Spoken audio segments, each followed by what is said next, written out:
मैं योद्धा हूँ, न जीत की परवाह करता, न हार की परवाह करता।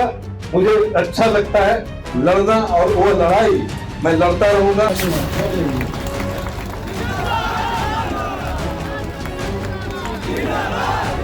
समाज के लोगों की लड़ाई लड़ेंगे, समाज के लिए काम करेंगे।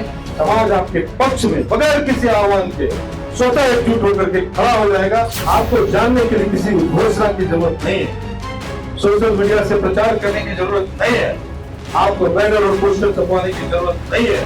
आप बस काम करते रहिए।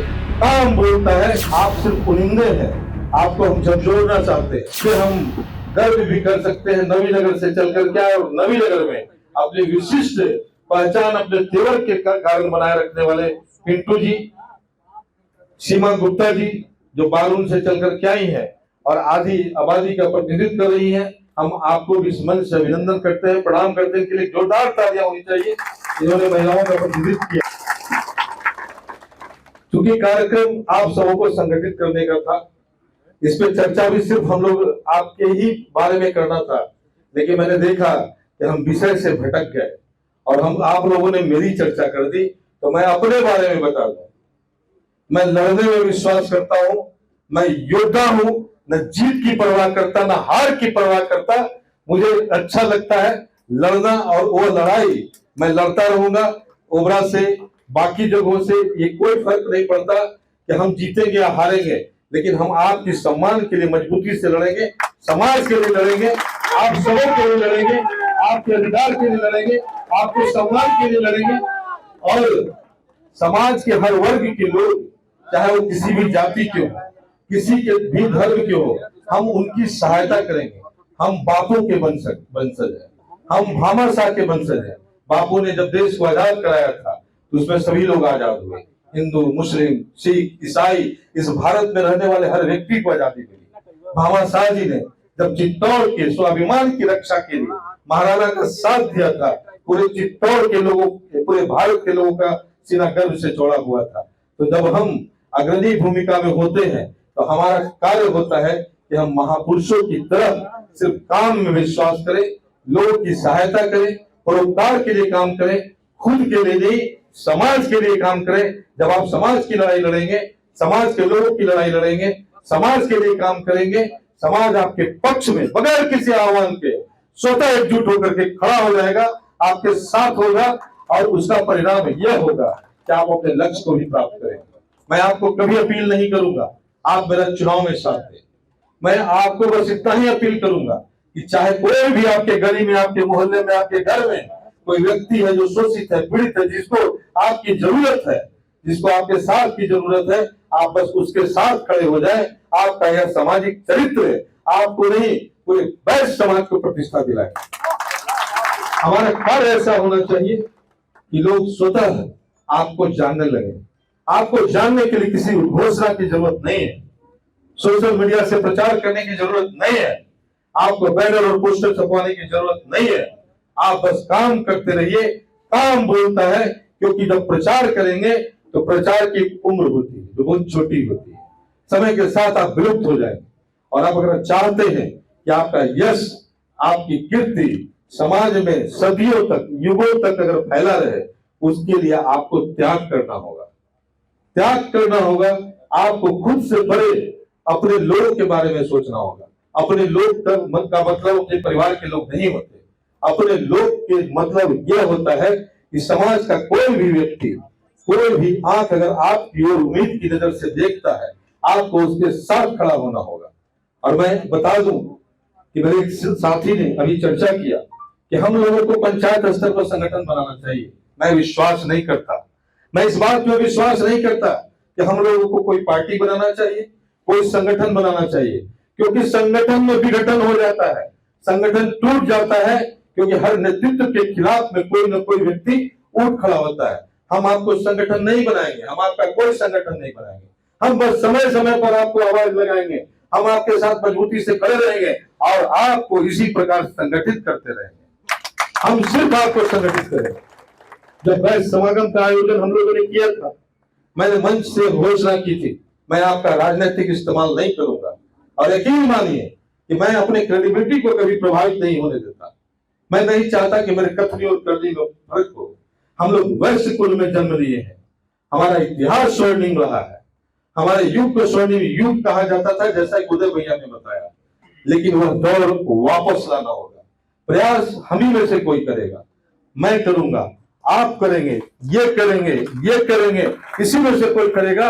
और एक दिन समय आएगा जब फिर से वैश्य युग को स्वर्णिम युग कहा जाएगा। जरूरत नहीं हमको विधायक बनने की, आपको किसी विधायक की। मैंने देखा है आज बिहार सरकार में कई कई मंत्री हैं। आप इस सभागार में इतने लोग बैठे हैं, कोई बताए किसी मंत्री ने किसी का काम किया है? नेतृत्व के लिए ताकत की तरह इच्छा शक्ति की जरूरत होती है, जो मेरे पास है। मैं खड़ा हो सकता हूँ, आपकी लड़ाई मजबूती से लड़ सकता हूँ, आपकी बात को मैं नेतृत्व तक पहुंचा सकता हूँ। और यह दम अगर हमारे सब हमें आप में सब में अगर जिस दिन आ गया, लोग आपकी सुनेंगे। आज जो हम लोगों ने वैश्य प्रतिनिधि सम्मेलन किया था, उसका एकमात्र उद्देश्य था, आप जागे हुए लोग हैं, आपको और झकझोर करके खड़ा करना, मजबूती से जगाना। आप सिर्फ उनिंदे हैं, आपको हम झकझोरना चाहते हैं, आपको याद दिलाना चाहते हैं आपके इतिहास को। और हम चाहते हैं कि आप मजबूती से खड़े रहें, अपने सम्मान के लिए, खुद के लिए, अपने बच्चों के भविष्य के लिए। बहुत सारी पार्टियां हैं, चुनाव का समय आता है, चुनाव के समय हम दोयम दर्जे के नागरिक होते हैं। लोगों को हमारा वोट चाहिए, लेकिन हमको सम्मान देने में लोगों का कलेजा कांप जाता है, उनकी जातियां आड़ जाती है हम लोगों को प्रणाम करने में, हमारे घर के बुजुर्गों को प्रणाम करने में भी उनका हाथ थरथराता है। हम चाहते हैं कि आप लोगों को इतना मजबूत बना दे, इतना सशक्त बना दे आप लोगों को कि जरूरत नहीं किसी के पीछे चलने का, लोग मजबूर हो जाए आपके साथ चलने के लिए। और वह दिन आएगा, वह दिन भी आएगा। मैं राजनीति में गलती से समाज सेवा करते करते आ गया, लड़ने की प्रवृत्ति थी, लड़ भी गया, कोई लालच नहीं। अभी जब हम यहाँ सभा कर रहे हैं, लोगों में यह कयास लगने लगा है, मीडिया में भी कयास लगने लगा है कि प्रकाश चंद्रा कहीं उभरा औरंगाबाद से तो नहीं लड़ जाएंगे। लोकसभा चुनाव में भी लोगों को डर लगा था कि कहीं मैं औरंगाबाद से तो नहीं लड़ जाऊंगा। मैंने मंच से बोला था, आपको यकीन दिलाया था कि मैं आपका इस्तेमाल नहीं करूंगा। मुझे औरंगाबाद से टिकट ऑफर हुआ था, मैंने ठुकरा दिया था, क्योंकि मैं ओबरा को जमीन की सेवा करना चाहता हूं जहां मैंने जन्म लिया है। और यही कारण है, जब बात औरंगाबाद की आएगी तो हमारे यहाँ नेताओं की कमी नहीं है। मेरे यहाँ उदय गुप्ता जी हैं, जिस दिन औरंगाबाद से किसी वैश्य को लड़ाने की बात आएगी, मैं स्वतः उदय गुप्ता जी के नाम को आगे करूंगा। मैं तो यह सोचता हूं कि अगर मैं ओबरा का नेतृत्व किया तो एक ऐसी विकास की लकीर खींचूंगा जिसको मिटाने में लोगों की हस्तियां मिट जाएंगी। और उसके बाद मैं कोशिश मेरी यह होगी, लोग अपने बाद अपने बेटे को लड़ाते हैं, अपनी पत्नी को लड़ाते हैं, अपने भाई को लड़ाते हैं, लेकिन मैं आपको इस हॉल में वादा करता हूं कि मैं एक चुनाव विधानसभा का लड़ने के बाद दूसरी बार अपने बीच से किसी दूसरे प्रतिनिधि को लड़ा दूंगा और उसको जिता दूंगा, क्योंकि मैं काम इतना करूंगा, मैं काम इतना करूंगा कि मेरा काम बोलेगा।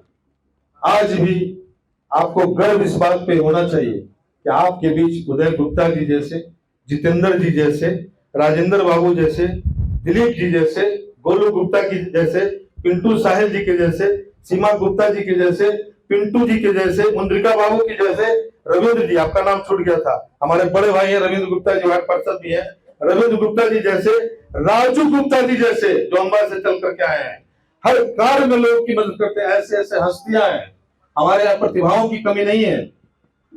और मुझे कोई शौक नहीं कुर्सी में चिपकने का, मैं तो चाहता हूं कि हर व्यक्ति को अवसर दे। मैं तो चाहता हूं कि खुद का नहीं बल्कि पूरे समाज का निर्माण किया जाए, आपको आगे बढ़ाया जाए, आपके बीच के लोगों को आगे बढ़ाया जाए।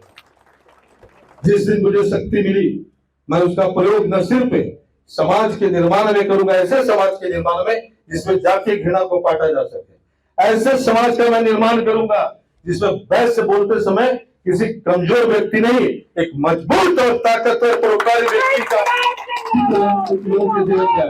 ऐसे समाज का मैं निर्माण करूंगा, ऐसे समाज का मैं निर्माण करना चाहूंगा जिसमें हमारे लोग खुद इतने इतने अग्रणी भूमिका में रहे कि वो समाज की अगुवाई कर सके। गिरना को पाटना है, खुद को आगे बढ़ना है, बढ़ाना है, अपने लोगों को आगे बढ़ाना है।